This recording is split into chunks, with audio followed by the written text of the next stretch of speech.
सभी व्यूअर्स का रामजीलाल क्लासेस में स्वागत है। बच्चों, हम लोग पढ़ रहे थे रासायनिक बलगतकी और रासायनिक बलगतकी में हम लोगों ने लगभग क्रम वाई क्रम सारे टॉपिक लगभग क्रम वाई क्रम हम लोग खत्म करते चले आए। बच्चों, इसी क्रम में आगे बढ़ते हुए इस चैप्टर के बिल्कुल लास्ट पड़ाव पर हम लोग आ चुके हैं। अब इस चैप्टर का सबसे लास्ट पड़ाव ये है कि प्रथम कोटि की अपक्रिया के वेग स्थिरांक के लिए व्यंजक हमें पढ़ना है। तो बच्चों, पिछला याद करो, जब हम लोगों ने पिछला वीडियो अपलोड किया था तो उसमें हमने आपको शून्य कोटि की अपक्रिया के वेग स्थिरांक संबंधी व्यंजक आपको पढ़ाया था। आज बच्चों हम लोग प्रथम कोटि की अपक्रिया के वेग स्थिरांक के लिए व्यंजक पढ़ेंगे और तत्पश्चात फिर हम लोग इसके लिए थोड़ा सा ग्राफ वगैरह देखेंगे। इसके बाद में न्यूमेरिकल प्रॉब्लम हम लोग इस चैप्टर के सॉल्व करेंगे। थ्योरेटिकल पोर्शन समाप्त हो जाएगा, फिर न्यूमेरिकल प्रॉब्लम आपकी स्टार्ट होंगे। फिर क्रम बाय क्रम डॉक्टर पी बहादुर की किताब से क्रम बाय क्रम एक एक न्यूमेरिकल आपको वीडियो के माध्यम से हम आपको प्रोवाइड कराते रहेंगे। और जैसा कि आप जान रहे हो कि अब छुट्टियों का समय चल रहा है, तो छुट्टियों में बिल्कुल टेंशन फ्री होकर नहीं रहना है। थोड़ा बहुत आपको क्या करना है, जैसे आप लोगों के पास में कापी किताब का पढ़ने का समय नहीं है, अब कहीं जाते आते हो गए तो अपने साथ में मोबाइल ले जाते हो। कोई अपने नानी के यहाँ जाएगा, कोई अपने मौसी के यहाँ जाएगा, हर एक लोग इधर उधर घूमने जाएंगे, तो कम से कम कापी किताब नहीं ले जा सकते हो तो मोबाइल तो ले जा सकते हो। मोबाइल ले ही जाओगे आप लोग, क्योंकि आप लोगों को कहीं भी आप किसी भी स्थान पर जाते हो तो सबसे बड़ा काम करना होता है सेल्फी लेना। तो सेल्फी लेने के लिए आप मोबाइल ले ही जाओगे, और जब मोबाइल ले जाओगे तो उसी मोबाइल में आपको आधा आधा घंटा एक एक घंटा के छोटे छोटे वीडियो देख लेने हैं। तो वहां जाकर आप एंजॉय के साथ साथ थोड़ा सा पढ़ाई भी इस माध्यम से कर सकते हो। तो बच्चों, छुट्टियों में आप लोग बिल्कुल इन छुट्टियों में किताब से दूरी ना बनाइए।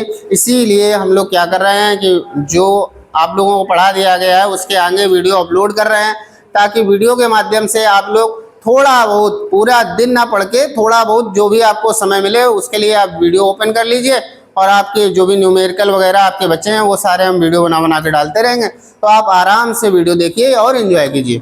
तो बच्चों, चलिए हम लोग स्टार्ट करते हैं। आज हम लोगों को पढ़ना है प्रथम कोटि की अपक्रिया के वेग स्थिरांक का व्यंजक।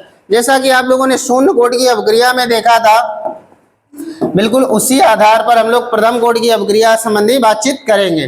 देखिए बच्चों, जैसे मान लीजिए आपके सामने, इधर बच्चों ध्यान से देखिए, जैसे हम मान लीजिए आपके सामने कोई अपक्रिया लिख रहे हैं, ध्यान देना बच्चों, A टेंड्स टू प्रोडक्ट। बच्चों ध्यान देना, A टेंड्स टू प्रोडक्ट। अब यहां पर अभिकारक क्या है? A से उत्पाद धीरे धीरे बन रहा है। तो मान लीजिए अपक्रिया स्टार्ट जब करा रहे थे तब इसकी कुछ ना कुछ हम अपक्रिया कराने के लिए, अपक्रिया स्टार्ट कराने के लिए अभिकारक की कुछ ना कुछ प्रारंभिक मात्रा लेते हैं। तो मान लीजिए कि अभिकारक की प्रारंभिक मात्रा है A मोल लीटर इनवर्स। ये बच्चों कब है? प्रारंभ में, यानी अभी अपक्रिया स्टार्ट नहीं कराई है, t बराबर 0 पर। बच्चों ध्यान देना, यहाँ पे जब ये A पूरा होगा उस समय ये कितना होगा? 0 मोल लीटर इनवर्स। अब इसके बाद में बच्चों क्या होगा? मान लीजिए अपक्रिया हमने t समय तक चलाई। कितनी देर तक चलाई बच्चों? t समय तक चलाई। तो अपक्रिया अगर हम ये मान लो t समय तक के लिए चला रहे हैं तो इसका कुछ ना कुछ सांद्रण प्रोडक्ट में कन्वर्ट होगा। मान लीजिए कितना कन्वर्ट हुआ? x mole litre inverse. तो बच्चों स्टार्टिंग में ये कितना था? A, और कितना कन्वर्ट हो गया? t समय बाद कितना उत्पाद में चला गया? x। तो अब बचा कितना? तो A था, x चला गया, तो बचा कितना? A minus x mole litre inverse, x mole litre inverse, यही तो बचा बच्चों। अब देखिए, जैसा कि आपको याद होगा, मैंने शून्य कोटि की अपक्रिया में बताया था कि वेग स्थिरांक के लिए व्यंजक हम लोग अभिकारक से भी निकाल सकते हैं, उत्पाद से भी निकाल सकते हैं। उत्पाद वाला ज्यादा इंपॉर्टेंट है, अभिकारक वाला इंपॉर्टेंट है, लेकिन इतना नहीं है, उत्पाद वाला ज्यादा इंपॉर्टेंट। तो इसको भी हम पहले उत्पाद से करेंगे, जब उत्पाद से हो जाएगा तब अभिकारक की बात करेंगे। हाँ, तो बच्चों देखिए, इसमें जैसा कि आप जानते हो n कोटि की अपक्रिया के लिए क्या होता है। देखिए बच्चों, इधर ध्यान से, n कोटि के लिए, n कोटि की अभिक्रिया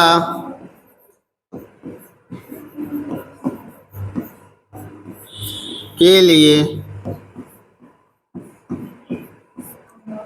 वेग नियम, वेग नियम क्या होता है ये समझना है। अच्छा, ये बच्चों कौन सी अभिक्रिया है जो हमने ली है? ये प्रथम कोटि की है। कौन से कोटि की है बच्चों? प्रथम कोटि की।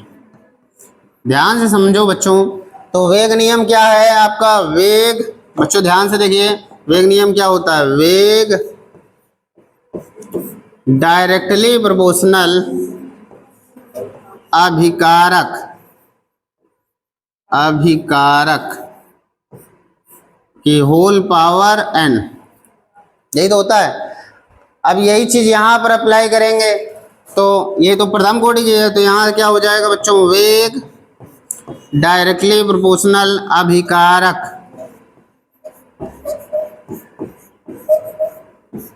की होल पावर n के स्थान पर कितना आ जाएगा? a। बच्चों अगर ये उत्पाद के पदों में हम लोग लिख रहे हैं तो उत्पाद x है, तो वेग क्या हो जाएगा? आपको पिछले क्लासेस में बताया था, वेग हो जाएगा dx by dt directly proportional. अभिकारक बच्चों यहाँ पे आपका क्या है? a, तो यहाँ पर लिखेंगे कंसंट्रेशन ऑफ a। अब बच्चों जब प्रोपोर्शनल का निशान हटता है तो एक कांस्टेंट लग जाता है, तो यहाँ से प्रोपोर्शनल का निशान हटेगा तो कांस्टेंट लग जाएगा, तो हो जाएगा dx upon dt is equal to K into concentration of A. बच्चों यहाँ कंसंट्रेशन ऑफ ए के स्थान पर आप क्या रखोगे? टी समय बाद ए का सांद्रण। तो टी समय बाद ए का सांद्रण कितना है बच्चों? ये देखिए कितना है? ए माइनस एक्स, तो यही आ जाएगा यहाँ पर। तो बच्चों आगे क्या हो जाएगा? ध्यान देना, D X by D T is equal to K into A minus X. अच्छा, ये वाली जो लाइन लिखी है ये वाली, इसको बच्चों हम लोग क्या बोलते हैं? इसको हम लोग बोलते हैं अवकलित समीकरण। क्या बोलते हैं? अवकलित समीकरण, डिफरेंशियल इक्वेशन बोलते हैं। क्या बोलते हैं बच्चों? Differential equation. अब हमें वेग स्थिरांक के लिए इसका समाकलित व्यंजक निकालना है। तो देखो बच्चों, समाकलन करने के लिए दो फंक्शंस कभी एक साथ नहीं हो सकते, उनको अलग अलग करना होता है समाकलन के लिए। तो यहाँ पर दो फंक्शन एक साथ में हैं, इनको अलग अलग कर दीजिए। तो बच्चों आप देख लीजिए, dt को अगर इधर ले जाना चाहें आराम से ले जा सकते हैं, और a माइनस एक्स को इधर ले आएंगे। तो बच्चों होगा क्या? यहाँ से देखिए जरा, 1 upon a minus X into D X बराबर के इंटू डी टी, यही तो होगा। ध्यान से देखिए। अब बच्चों इसके बाद में हमें क्या करना है? इसके बाद में दोनों पक्षों का समाकलन करने पर, या आप केवल लिख दीजिए समाकलन करने पर, समाकलन करने पर, समाकलन करने पर क्या हो जाएगा बच्चों? Sign of integration 1 upon A minus X into D X बराबर K sign of integration 1 into D T.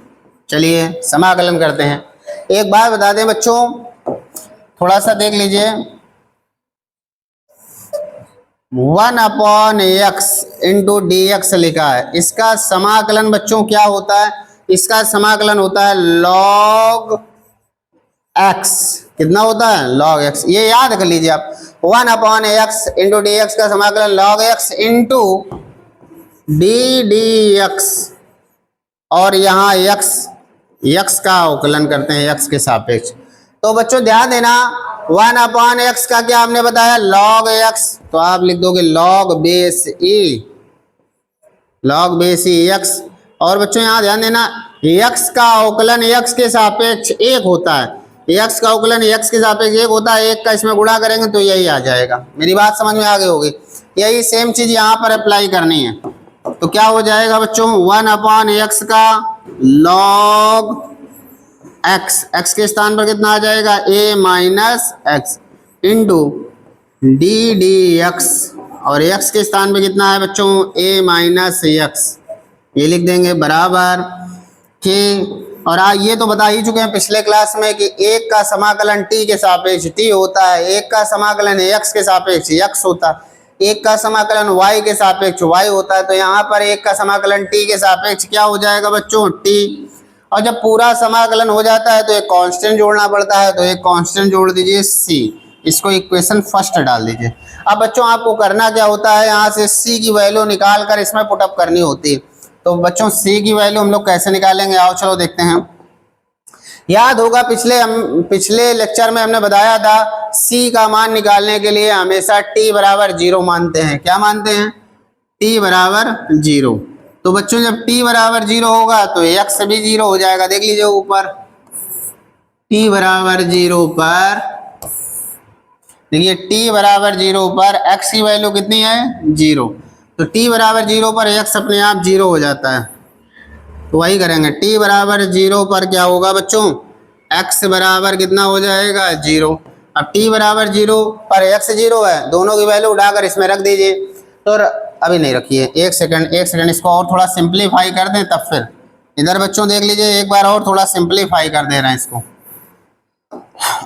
देखिए इसका तो यही रहेगा log बेस ई ए माइनस एक्स। और बच्चों आपको बता दें कि कांस्टेंट कोई वैल्यू होती है उसका अवकलन हमेशा 0 होता है। तो ए कांस्टेंट है, ए का समाकलन ए का अवकलन x के सापेक्ष 0 हो जाएगा। और x का x के सापेक्ष 1 होता है, आगे साइन माइनस का लगा है तो माइनस का 1 आएगा। माइनस के 1 का इसमें गुणा करेंगे तो यहाँ पर आ जाएगा माइनस साइन बराबर के टी प्लस सी। इसको समीकरण 1 डालिए, वो वाला हटा दीजिए, ये समीकरण 1। अब बच्चों यहाँ पर c का मान उठाकर इसमें रखना होता है। तो c के लिए हमने बताया था t बराबर 0 मानेंगे। जब t बराबर 0 मानेंगे तो x अपने आप 0 हो जाएगा। तो t बराबर 0 x बराबर 0 इसमें रख दीजिए। तो आओ चलो रखते हैं। देखो बच्चों t बराबर 0 रखा तो ये पूरा 0, ध्यान से समझो, t बराबर 0 रखा तो ये पूरा 0 हो गया। यहाँ पर x की वैल्यू 0 रखेंगे तो ये 0 हो जाएगा। तो बचेगा माइनस का log ई ए, क्या बचेगा, माइनस का log ई ए, क्योंकि ये तो 0 हो गया। तो यहाँ से c की वैल्यू आ जाएगी माइनस का log ई ए, ये आ जाएगा। अब बच्चों ये c का मान समीकरण 1 में रखने पर बच्चों लिखेंगे यही बात, c का मान समीकरण 1 में रखने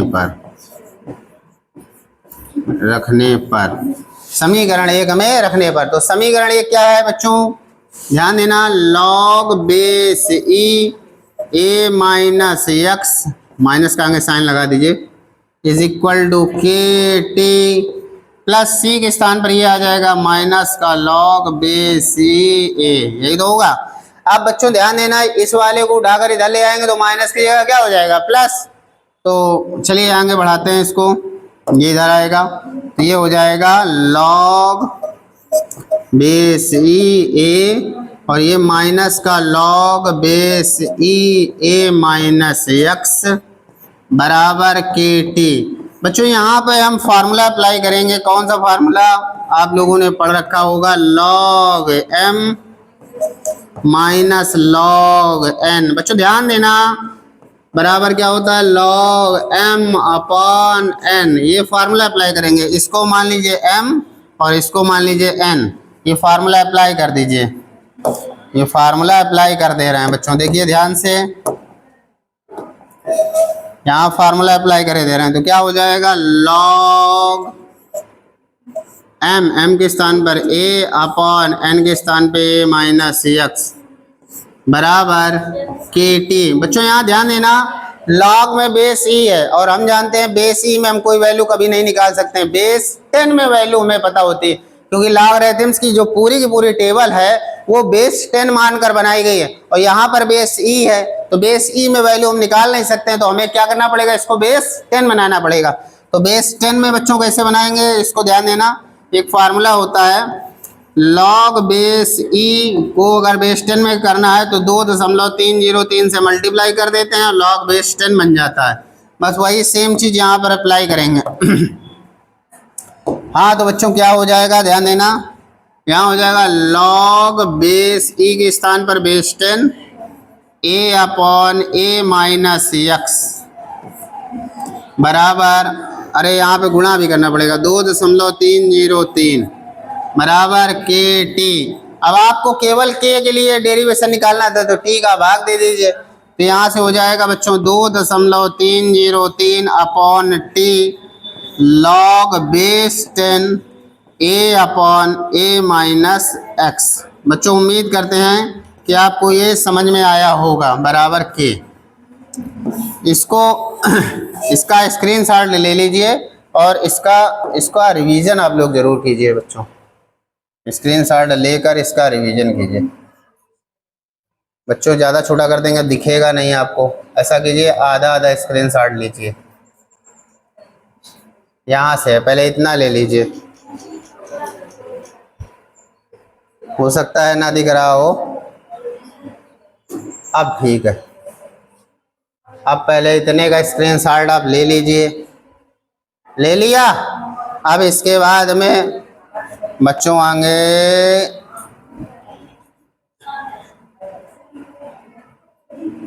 इतने का स्क्रीनशॉट ले लीजिए।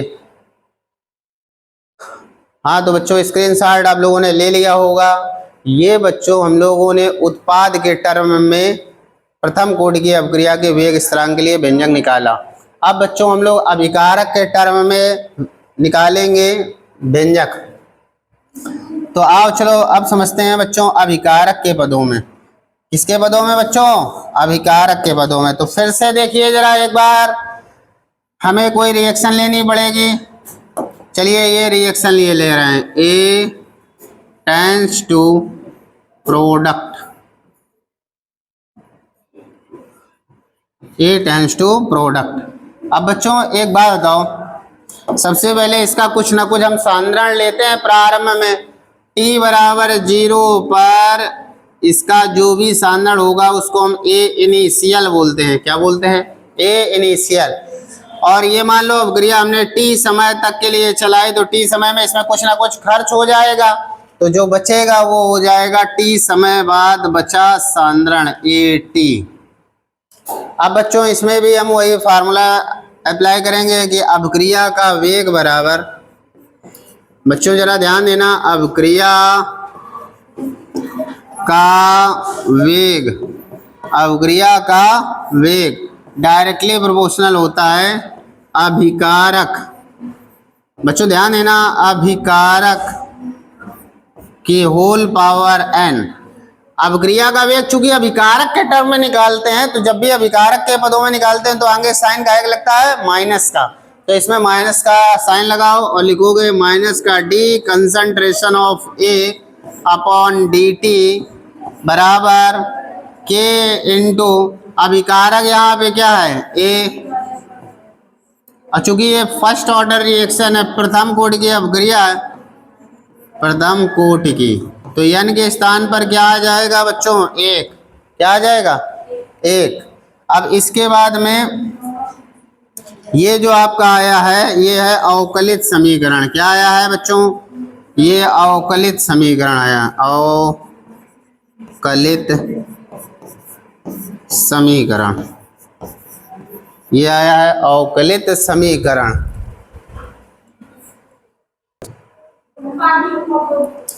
हाँ तो बच्चों यहाँ से अब क्या करेंगे, इसके आगे देख लीजिए, इसके आगे करना क्या है बच्चों, इसको इधर ले जाएंगे और इसको इधर लाएंगे, तो ये हो जाएगा माइनस का 1 upon concentration of A into D concentration of A बराबर K इंटू dt, ये हो जाएगा। अब बच्चों दोनों पक्षों का समाकलन कर देंगे। क्या करेंगे? दोनों पक्षों का समाकलन कर देंगे। तो समाकलन करने पर, समाकलन करने पर तो क्या हो जाएगा बच्चों, माइनस को बाहर करो, sign of integration 1 upon A into dA बराबर K sign of integration 1 into dt। इसके आगे देखिए बच्चों, अभी आपको बताया था 1 अपॉन एक्स का x के सापेक्ष ये कितना आता है log x, ऐसे 1 upon a into D A, इसका हो जाएगा माइनस का log ई ए हो जाएगा बराबर k, और इसका होगा t और प्लस c, यहाँ सफिक्स में कर देना t, क्योंकि ये बच्चों अब क्रिया हम 0 से t समय तक के लिए चला रहे हैं, इसलिए t कर देंगे। और लिमिट लगाना चाहो तो लिमिट लगा दो, आप सब जानते हो, लिमिट लगाना चाहो लिमिट लगा दो, नहीं तो यहाँ t लिख दो। अब इसके बाद में बच्चों में c की वैल्यू निकाल कर इसमें रखनी होती है, इसको समीकरण 1 मान लेते हैं। मैंने बताया था कि c की वैल्यू निकालने के लिए हमें क्या करना होता है, t बराबर 0 रखना होता है।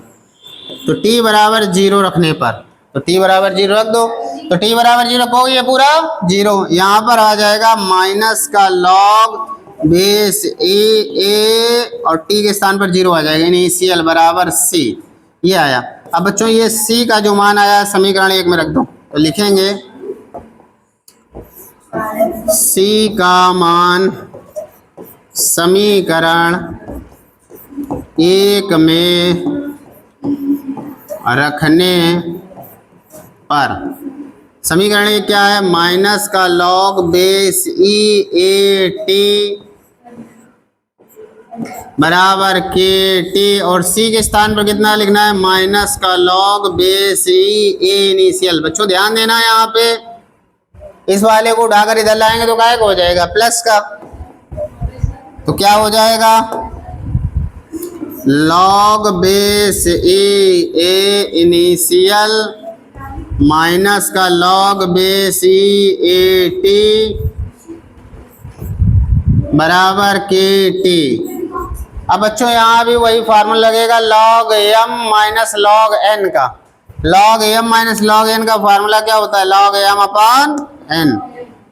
तो ये हो जाएगा log m के स्थान पर a initial upon A T बराबर के टी।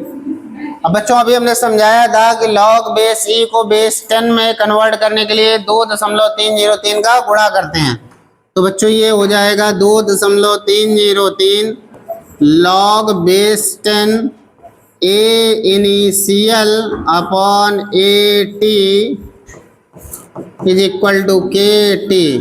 बच्चों टी से डिवाइड कर दीजिए इसमें, तो क्या हो जाएगा, हो जाएगा 2.303 upon T log base 10 A initial upon A T बराबर के।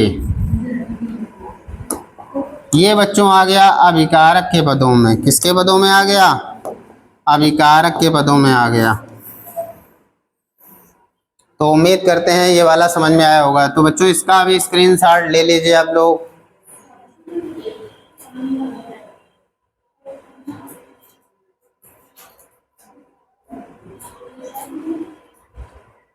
पहले इतना स्क्रीनशॉट ले लीजिए,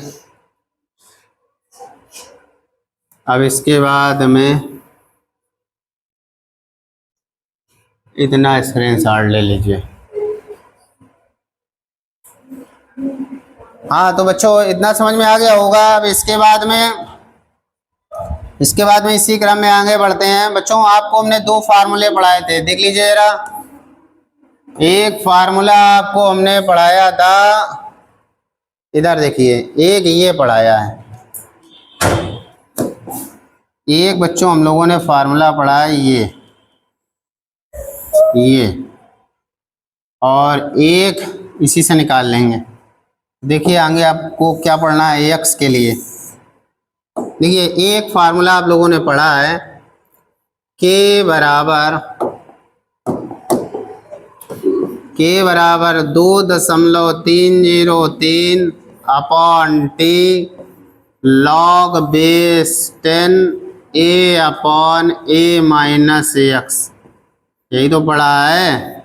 अब बच्चों यहाँ पर ध्यान देने की बात ये है, अब हम x के लिए डेरिवेशन कर रहे हैं, किसके लिए कर रहे हैं, x के लिए। तो बच्चों t को इधर ले आए और इसका इसमें डिवाइड कर दें, कोई दिक्कत, तो हो जाएगा के टी अपॉन 2.303 बराबर log base 10 a upon a minus x, ये हो जाता है। अब बच्चों यहाँ पर आपको क्लास 9th की एक चीज़ बतानी है लॉगरिथम्स में, उसको ज़रा ध्यान से सुनिए। अगर बच्चों ये लिखा है 2 की घात 3 बराबर कितना होता है 8। अब अगर हमसे कहा जाए इसको लॉग रूप में लिखिए तो हम क्या करते हैं, लॉग रूप में लिखते हैं log base two 8 is equal to 3। क्या लिखते हैं बच्चों, बेस 8 सुनिए log base two 8 is equal to 3। तो अगर हमसे ये लॉगरिथम्स में लिखा है, लॉग रूप में लिखा है, हमसे घातांक रूप कहता है। इधर बच्चों ध्यान सुनो, लॉग रूप को घातांक रूप में हम लोग कैसे कन्वर्ट करते हैं, यहाँ पर जो भी आधार में होता है इसकी पावर बराबर वाला हो जाता है, बराबर 8 हो जाता है। ध्यान समझो, ये जो बेस में है, बेस में आधार में इसकी घात ये चढ़ा दिया जाएगा, बराबर इतना लिख दिया जाएगा, ये देख लीजिए ऊपर। तो यहाँ भी लॉग रूप है, इसको आधार रूप में करेंगे तो बच्चों इसकी पावर ये हो जाएगा, बराबर इसके हो जाएगा। तो चलिए यही चीज सेम अप्लाई करते हैं यहाँ पर। तो क्या हो जाएगा बच्चों, ध्यान देना, यहाँ हो जाएगा 10 की घात KT upon 2.303 is equal to A upon A minus X. यही तो हो जाएगा। अब ध्यान देना बच्चों, A माइनस एक्स को इधर ले आओ, इसको इधर ले जाओ, तो आगे क्या हो जाएगा देखिए जरा,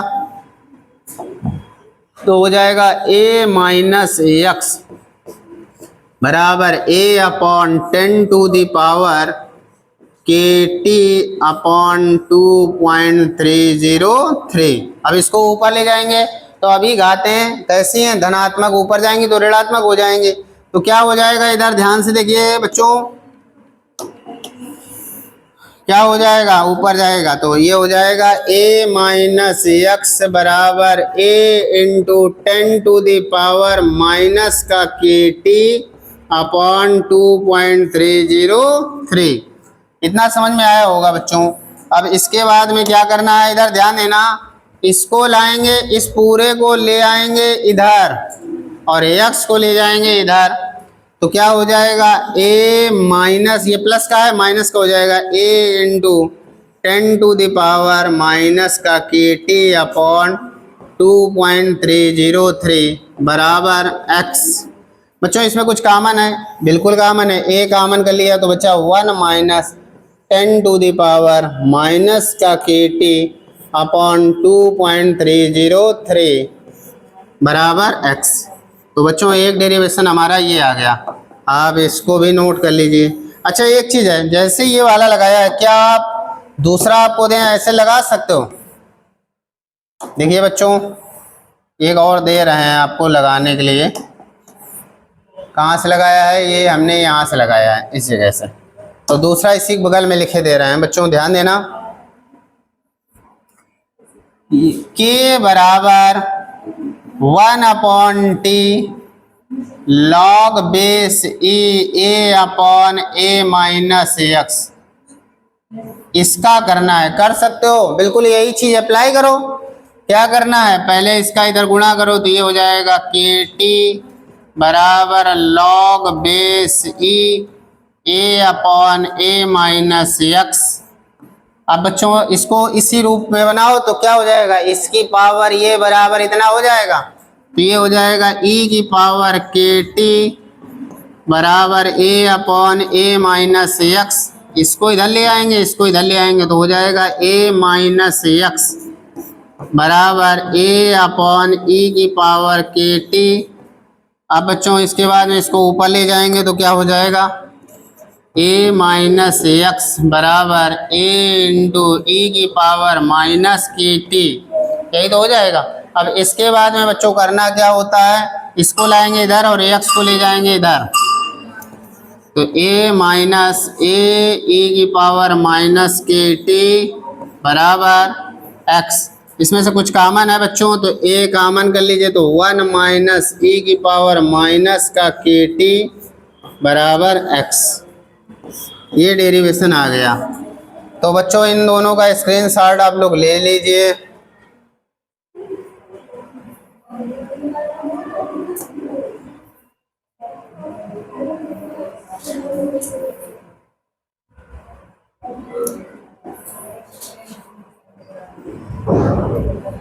पहले इतने का लीजिए,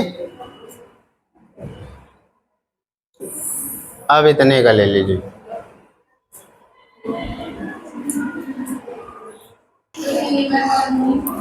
हाँ तो बच्चों स्क्रीनशॉट आप लोगों ने ले लिया होगा। अब इसके बाद में बच्चों इसमें एक छोटा सा पॉइंट और बचा है और उस पर और चर्चा कर ले रहे हैं, फिर उसके बाद में हम लोग न्यूमेरिकल के लिए आगे बढ़ते हैं।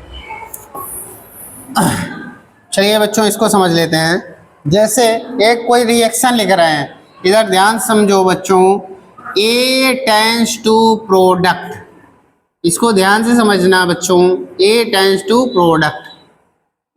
अब इसका प्रारंभिक सांद्रण अगर हमने मान लिया A मोल, कितना मान लिया, A मोल लीटर इनवर्स, ये प्रारंभिक सांद्रण है T बराबर 0 पर, तब ये कितना होगा बच्चों, जब ये पूरा A है तब ये कितना होगा, 0 होगा।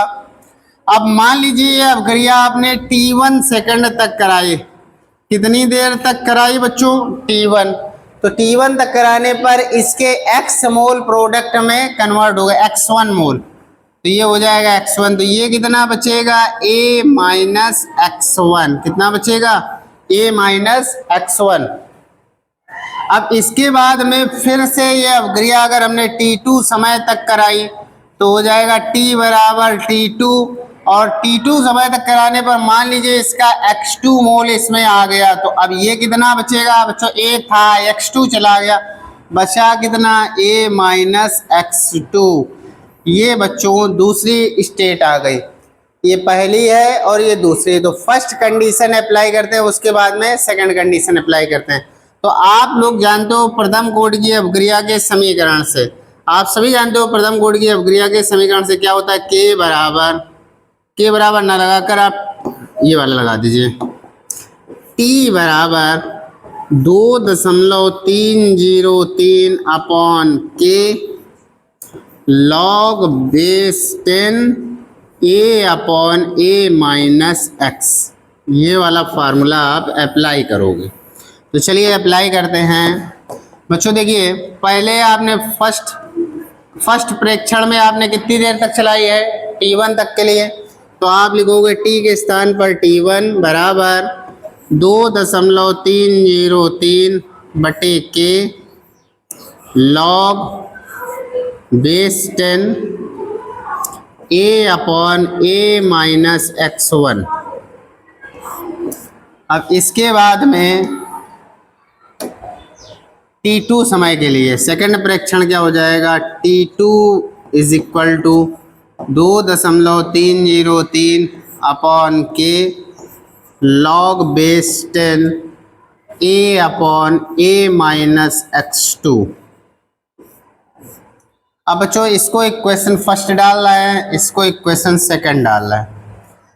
समीकरण 1 और समीकरण 2 से क्या करेंगे बच्चों, देखो लिख रहे हैं, समीकरण 1 समीकरण 2 माइनस समीकरण 1, समीकरण 2 में 1 को घटाने पर, समीकरण 2 से 1 को घटाओगे तो T2 माइनस T1 हो जाएगा, T2 माइनस T1 बराबर, यहाँ पे ये वाला पहले लिखो 2.303 बटे K log base 10 A upon A minus X2 में सब्सट्रैक्ट क्या करना है आपको, 2.303 upon K log base 10 A upon A minus X1। बच्चों ध्यान से देखिए, इसमें कुछ कॉमन दिख रहा है, जी हाँ मुझे तो दिख रहा है, एक इतना और इतना, ये कॉमन ले लेंगे, तो जब इसमें कॉमन लेंगे तो क्या हो जाएगा, ध्यान देना बच्चों, T2 minus T1 is equal to 2.303 upon K, इतना कॉमन ले लिया, तो बचा क्या बच्चों, log base 10 A upon A minus X2 minus log base 10 A upon A minus X1। बच्चों यहाँ पर फार्मूला अप्लाई करेंगे हम log m minus log n। बच्चों किसका अप्लाई करेंगे हम, log m माइनस n, ये वाला m मान लेते हैं, ये वाला n मान लेते हैं, तो log m minus log n formula क्या होता है, log m अपॉन n। तो यहाँ पे बच्चों क्या हो जाएगा, ध्यान देना, यहाँ पर हो जाएगा T2 माइनस T1,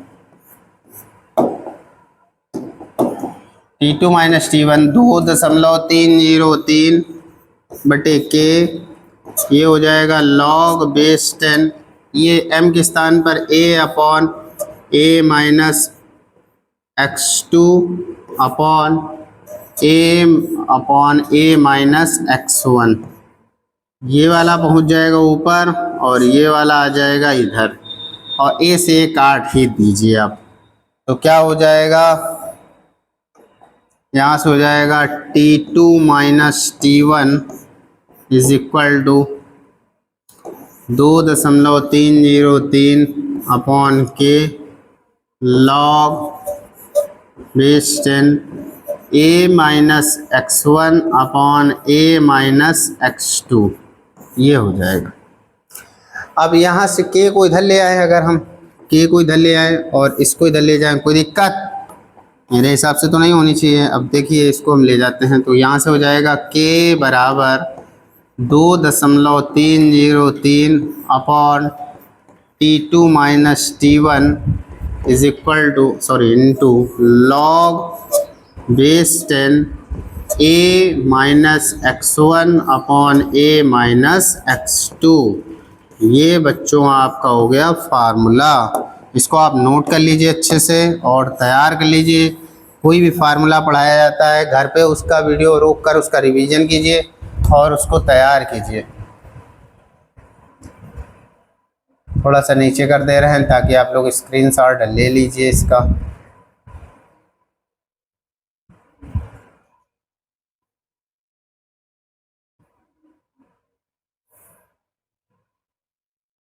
यहाँ से पहले इतना स्क्रीनशॉट ले लीजिए,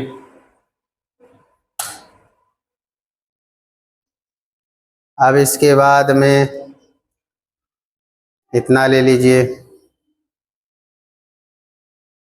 अब इसके बाद में इतना ले लीजिए,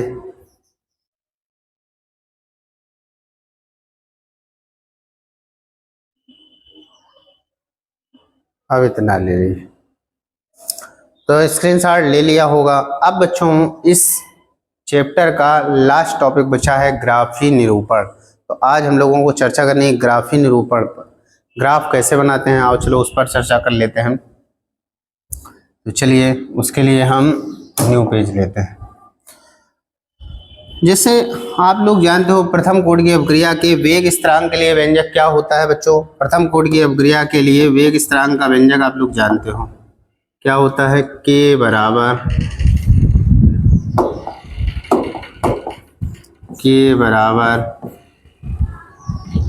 2.303 बटे t log base 10 a upon a minus x, यही तो होता है बच्चों।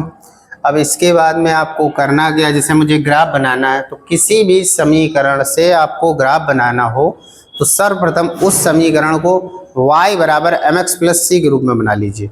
y बराबर mx प्लस सी के रूप में बनाना होता है। तो चलिए बनाते हैं।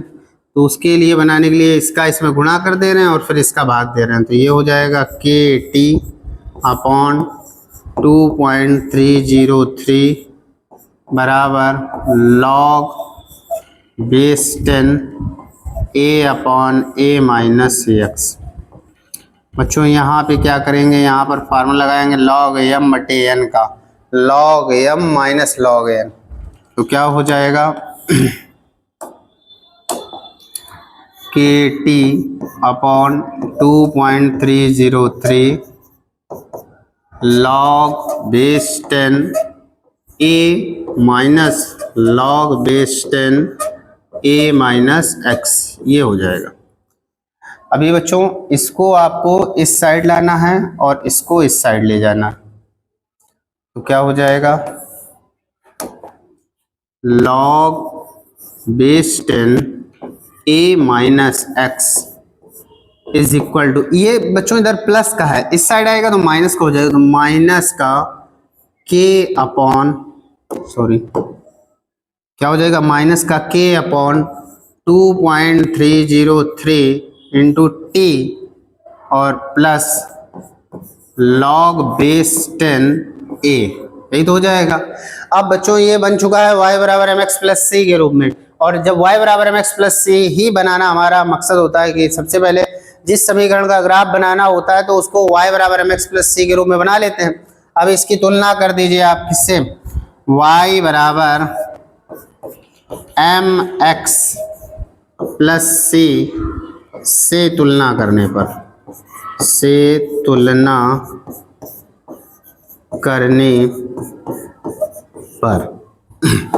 चलिए करते हैं तुलना y बराबर एम एक्स प्लस सी से। तो देखिए जब ग्राफ खींचना होता है, ग्राफ खींचने के लिए दो एक्सेस की आपको रिक्वायरमेंट होती है, दो अक्षों की जरूरत होती है, एक्स अक्ष और वाई अक्ष। तो चलिए यहाँ पर दो अक्षे बना लेते हैं, एक तो हमने ये बनाई वाई अक्ष और एक बच्चों ये बनाई हमने एक्स अक्ष। ये आपको पता है कि ये मूल बिंदु होता है, इसके निर्देशांक 0,0 होते हैं। इसमें देखिए y अक्ष किसको डिनोट कर रहा है, y अक्ष डिनोट कर रहा है log बेस 10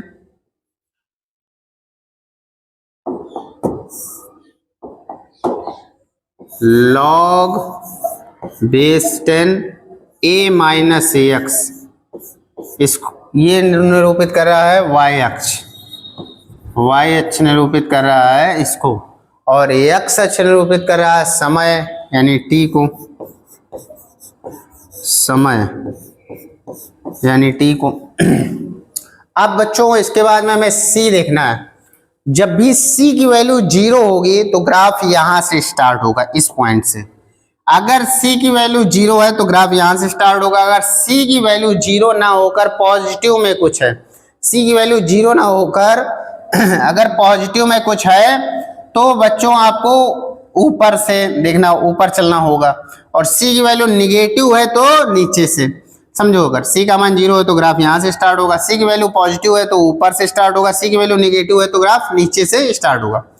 तो यहाँ पर c की वैल्यू कैसी है, पॉजिटिव है, निगेटिव है, 0 है। तो देख लीजिए बच्चों c की वैल्यू पॉजिटिव है, पॉजिटिव है मतलब ग्राफ ऊपर से स्टार्ट होगा, तो log a कहीं ना कहीं इसमें लिखा होगा log a। चलिए मान लिया कि ये यहाँ पर लिखा है log a, यानी यहाँ से यहाँ तक ये कितना है log a है, कितना है log a। अब ये c वाला पॉइंट मिल गया। अब इसके बाद में हमें देखना होता है m की वैल्यू। अगर m की वैल्यू 0 है, कितनी है 0 है, तो लाइन सीधा जाएगी। m की वैल्यू पॉजिटिव में धनात्मक है तो लाइन ऊपर की तरफ जाएगी, m की वैल्यू ऋणात्मक है तो लाइन नीचे की तरफ जाएगी। तो m की वैल्यू आपको कैसी दिख रही है बच्चों, देखो ऋणात्मक दिख रही है, तो ऋणात्मक है तो लाइन नीचे की ओर ड्रा होगी। इसको लिख देते हैं प्रवणता यानी स्लोप। प्रवणता, प्रवणता कितनी है -k/2.303। ये यहाँ पे लिख दो, प्रवणता कितनी है, प्रवणता है -k/2.303। ये प्रवणता हो गई। और ये जो है, ये जो y अक्ष पर जिस खंड पर कट रहा है तो इसको अंतः खंड बोलते हैं। तो ये हो गया अंतः खंड। तो अंतः खंड कितना हो गया बच्चों, log बेस 10a, ये अंतः खंड हो गया। तो ये आपको समझ में आ गया होगा अंतः खंड और प्रवणता। अच्छा बच्चों, अगर हम बात कर लें कि प्रथम कोटि की अवक्रिया, तो प्रथम कोटि की अवक्रिया को पूर्ण होने में अनंत समय लग जाता है। समझ में आई बात, प्रथम कोटि की अवक्रिया कभी पूर्ण नहीं होती। अब बच्चों थोड़ा सा हम लोग यहीं पे हाफ लाइफ पीरियड की बात कर लेते हैं। प्रथम कोटि की अवक्रिया के अर्धायु काल के लिए बात कर लेते हैं। तो पहले तो हम लोगों को समझना है कि अर्धायु काल क्या होता है। क्या समझना है, अर्ध आयु काल, अर्धायु काल क्या होता है। तो किसी भी पदार्थ की आधी मात्रा विघटित होने में जितना भी समय लगता है, किसी पदार्थ की आधी मात्रा विघटित होने में जितना भी समय लगता है, उसे हम लोग क्या कहते हैं, अर्धायु काल कहते हैं। मान लीजिए कोई अवक्रिया करानी है, चलिए हमने ये अवक्रिया कराई, A टेंड्स टू प्रोडक्ट, मुझे ये अवक्रिया करानी है। तो इसको कराने के लिए इसका इनिशियल कंसंट्रेशन यानी प्रारंभिक साधारण लेना पड़ेगा। मान लीजिए A लिया हमने, कितना लिया A। अब ये A मोल लीटर इनवर्स, ये t बराबर 0 पर था, ये ए था, ये 0 था। अब बच्चों ये हमें अभिक्रिया तब तक चलानी है, ये अभिक्रिया हमें तब तक चलानी है जब तक इसका आधा साधारण इसमें कंप्लीट ना हो जाए। मतलब ए है, a/2 जब तक प्रोडक्ट में कन्वर्ट नहीं होगा तब तक अभिक्रिया कंटिन्यू चलानी। तो चलिए हमने अभिक्रिया चलाई, तब तक चलाई जब तक कि ये कितना a/2 ना हो जाए, तब तक चलाई। तो बच्चों a था, a/2 इसमें चला गया तो बचा कितना, a था, a/2 चला गया बचा कितना, 1 था, आधा चला गया तो आधी तो बचेगा, तो ये बचेगा a/2। ये यहाँ पर होता है a-x। अच्छा, इसमें जो भी समय लगेगा उसको हम लोग कहेंगे अर्धायुकाल यानी t½ t½ देखिए, किसी पदार्थ की आधी मात्रा विघटित होने में जितना भी समय लगता है उसे अर्धायुकाल कहते हैं। क्या कहते हैं? अर्धायुकाल। इसे t½ से प्रदर्शित करते हैं। तो चलिए मान लीजिए कि ये अभिक्रिया हम लोग किसके लिए, प्रथम कोटि की अभिक्रिया के लिए कर रहे हैं। तो ये अभिक्रिया भी कौन सी है? प्रथम कोटि की, प्रथम कोटि की, ये अभिक्रिया प्रथम कोटि की। तो प्रथम कोटि की अभिक्रिया के लिए फार्मूला आप लोगों ने क्या ड्राइव कराया था? देखिए, प्रथम कोटि की अभिक्रिया के लिए, प्रथम कोटि की अभिक्रिया के लिए, प्रथम कोटि की अभिक्रिया के लिए, प्रथम कोटि की अभिक्रिया के लिए क्या होता है बच्चों? K बराबर, के नहीं, T बराबर लिखो, T बराबर 2.303 बटे के log बेस 10 a/a-x। चलिए इसमें अप्लाई करते हैं। T के स्थान पर कितना लिखेंगे? t/2। तो यहाँ लिखा हमने t/2 बराबर 2.303 बटे के log बेस 10। ए के स्थान पर बच्चों कितना लिखेंगे? प्रारंभिक साधारण हमारा a है तो a रहेगा, और a-ax के स्थान पर कितना आ जाएगा? a/2। 2 चला जाएगा ऊपर, a से कैंसिल आउट, तो आपका क्या बचेगा? इसको आगे बढ़ाते हैं। t/2 is equal to 2.303 upon K log base 10, और ये हो जाएगा 2। आप सभी जानते होंगे, ना जानते हो चलो लिख दे रहे हैं। log बेस 10 2, इसकी वैल्यू होती है 0.3010। तो ये वैल्यू यहाँ पर अप्लाई कर देंगे तो ये हो जाएगा बच्चों t½ बराबर 2.303 इंटू 0.3010 बटे के। तो इसका इसमें गुणा करेंगे तो क्या हो जाएगा? ये हो जाएगा t½ बराबर 0.693 बटे के, ये आ गया। अर्थात प्रथम कोटि की अभिक्रिया का अर्धायुकाल, देखो ये यहाँ पर a ना तो ऊपर आया है ना नीचे आया, यहाँ पर a ना तो ऊपर आया है और ना ही नीचे आया है। अर्थात प्रथम कोटि की अभिक्रिया का अर्धायुकाल अभिकारक पदार्थ की प्रारंभिक सांद्रता पर निर्भर नहीं करता। अगर ऊपर या नीचे कहीं आता होता तो निर्भर करता, तो यहाँ पे लिख देंगे अर्थात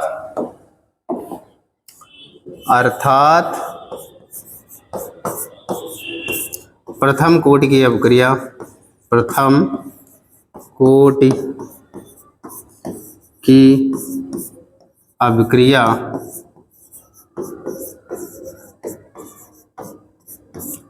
का अर्धायुकाल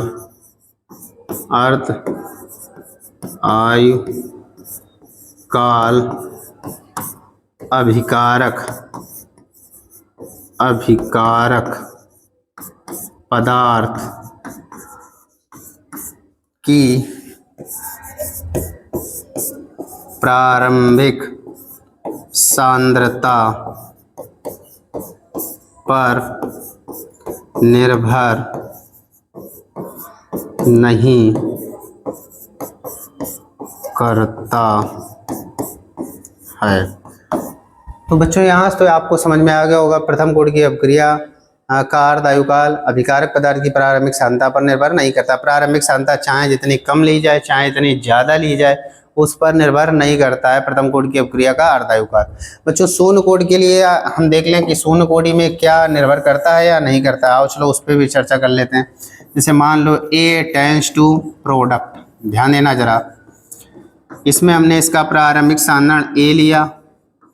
अब क्रिया कब तक चलाएंगे बच्चों? अब क्रिया तब तक चलाएंगे जब तक इसका आधा साधारण इसमें कन्वर्ट ना हो जाए। ये तो 0 है, ये t बराबर 0 पर तब तक चलाएंगे जब तक आधा कन्वर्ट ना हो जाए, यानी a/2। और ये बचेगा कितना? a था, a/2 चला गया तो बचा कितना? a-x बराबर बचेगा a/2। अब ये कौन सी अब क्रिया के लिए कर रहे हैं हम? शून्य कोटि के लिए। शून्य कोटि की अभिक्रिया, शून्य कोटि की अभिक्रिया के लिए कर रहा है बच्चों। शून्य कोटि की अभिक्रिया के लिए आप जानते हो सूत्र क्या होता है? t बराबर x/k। ये हमने पिछले वीडियो में प्रूव कराया था, वही यहाँ पर अप्लाई करेंगे। तो बच्चों t के स्थान पर कितना, जो भी इसमें समय लगता है वही तो होता है t हाफ। तो t के स्थान पर आप रखोगे t हाफ, और x के स्थान पर कितना रखोगे बच्चों? x के स्थान पर रखोगे a/2 बटे k का गुणा इधर कर दो, तो यहाँ से हो जाएगा t/2 बराबर a/2k। अब बच्चों यहाँ पे ध्यान देने वाली बात ये है कि दो भी एक फिक्स वैल्यू है और k भी एक कांस्टेंट है, तो k भी कांस्टेंट हो गया और दो भी फिक्स वैल्यू हो गया। तो जब इन दोनों को हटाएंगे तो डायरेक्टली प्रोपोर्शनल लग जाएगा, तो यहाँ से हो जाएगा बच्चों t half directly proportional a, ये हो जाएगा। अर्थात शून्य कोटि की अभिक्रिया का अर्धायुकाल अभिकारक पदार्थ की प्रारंभिक सांद्रता के समानुपाती होता है, डायरेक्टली प्रोपोर्शनल होता है, निर्भर करता है। तो लिख देंगे अर्थात शून्य कोटि की अभिक्रिया, शून्य कोटि की अभिक्रिया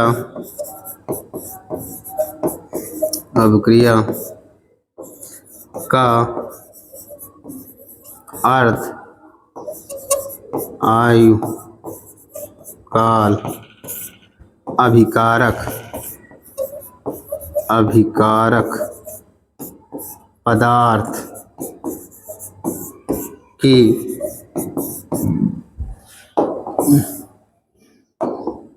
प्रारंभिक सांद्रता पर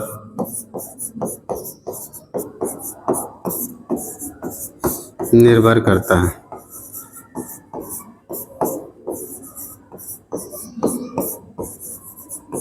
ये बच्चों हो गया, आप इसका स्क्रीनशॉट ले लीजिए जरा।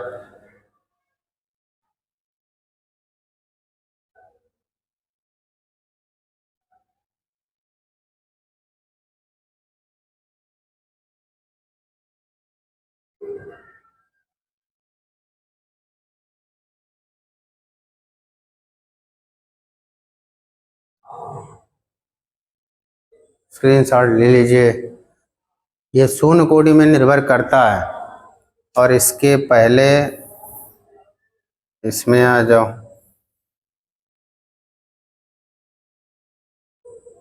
ये है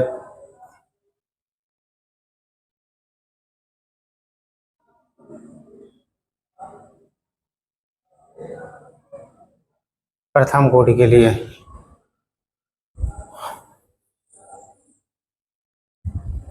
हाँ तो बच्चों स्क्रीनशॉट ले लिया होगा। अब शून्य कोटि की अभिक्रिया के लिए ग्राफ अगर देखना चाहो तो वो भी देख लीजिए।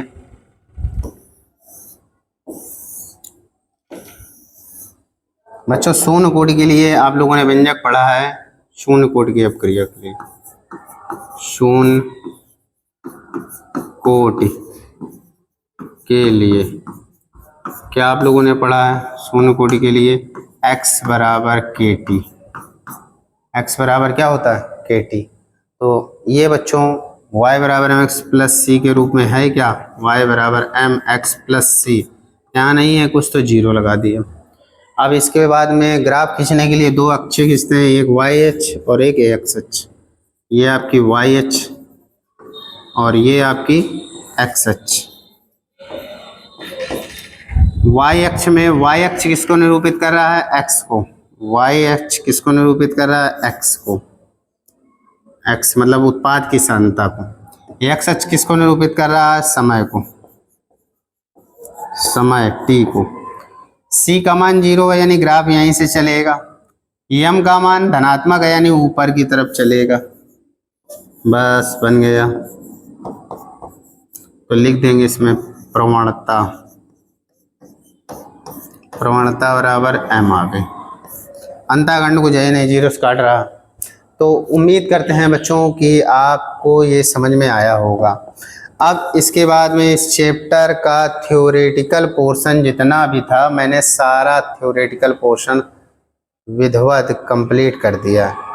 तो अब थ्योरेटिकल पोर्शन इस चैप्टर का बिल्कुल आपका समाप्त हो गया है।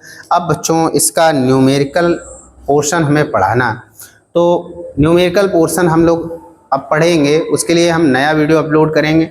अभी यहाँ तक था शून्य कोटकीय अपक्रिया, प्रथम कोटकीय अपक्रिया के वेग स्थिरांक के लिए व्यंजक, उनके लिए ग्राफ बनाना, तो वो हमने सारी चीज़ें आपको बता दी। अब इस चैप्टर में थ्योरेटिकल पोर्शन कंप्लीटली ख़त्म हो चुका है। अब थ्योरेटिकल पोर्शन में कुछ नहीं बचा है, अब केवल न्यूमेरिकल प्रॉब्लम बची हैं। उनके लिए नया वीडियो अपलोड होगा। तब तक वीडियो को वॉच कीजिए, चैनल को सब्सक्राइब कीजिए, दोस्तों के साथ शेयर कीजिए, और अगर वीडियो अच्छा लगा हो तो वीडियो को लाइक कीजिए। Thanks for watching my video.